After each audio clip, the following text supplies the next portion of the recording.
7 ఎకరాల భూమి ఎంఆర్ఓని బలి తీసుకుందా? ఎంఆర్ఓ ఇంట్లో ఉన్న ఆ ఫైల్ ఏంటి? ఆ ఫైల్ కోసమే వచ్చి చంపేశారా? ఎంఆర్ఓ రమణయ్యకు ఆ 7 ఎకరాల భూమికి సంబంధం ఏంటి? గజం కేవలం 26,000 రూపాయలతో 165 గజాల భూమి కేవలం 52 లక్షలు మాత్రమే. హత్య చేస్తామని ముందే చెప్పారా? ప్లాన్ ప్రకారమే నిందితుడు పారిపోయాడా? ఒక వ్యక్తిని హత్య చేయాల్సినంత అవసరం ఎవరికి వస్తుంది? అందులో ఒక ప్రభుత్వ అధికారిని చంపేయాలనే ఆలోచన ఎందుకొచ్చింది? చంపితే హంతకుడిని అవుతానని అవతల వ్యక్తికి ఆలోచించలేదా? విశాఖలో ఎంఆర్ఓ రమణయ్య హత్య వెనుక అస్సలు రహస్యమేంటి? ఇప్పుడు ఆంధ్రప్రదేశ్లో జరుగుతున్న చర్చ ఇదే.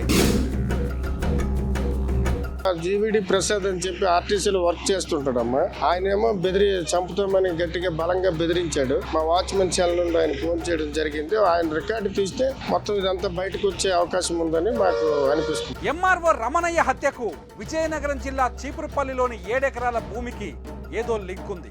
ఎందుకంటే అనుమానితునిగా భావిస్తున్న రియల్టర్ ప్రసాద్ రాత్రికి రాత్రే విశాఖ నుంచి పారిపోయాడు. విమానాశ్రయంలో అతని ఫోటో పోలీసులకు చిక్కింది. అంతేకాదు శుక్రవారం రోజే చీపురుపల్లి సైట్ వాచ్మెన్ ఫోన్ నుంచి రమణయ్యకు బెదిరింపు కాల్ కూడా వచ్చింది. దీంతో హత్యకు చీపురుపల్లి భూమికి లింక్ ఉందని తెలుస్తోంది. చీపురుపల్లిలో ఉన్న 7 ఎకరాల భూమి చుట్టూ కొంత వివాదం జరుగుతోంది. ఎంఆర్ఓ రమణయ్య బంధువులకు మధురవాడ ప్రసాద్ కు మధ్య కొంత వివాదం కొనసాగుతున్నట్టు తెలుస్తోంది. ఈ వివాదంలోనే ఎంఆర్ఓ రమణయ్యను అతని సోదరుడు రాజేంద్రను కొంతకాలంగా ప్రసాద్ బెదిరిస్తున్నాడనే సమాచారం ఉంది.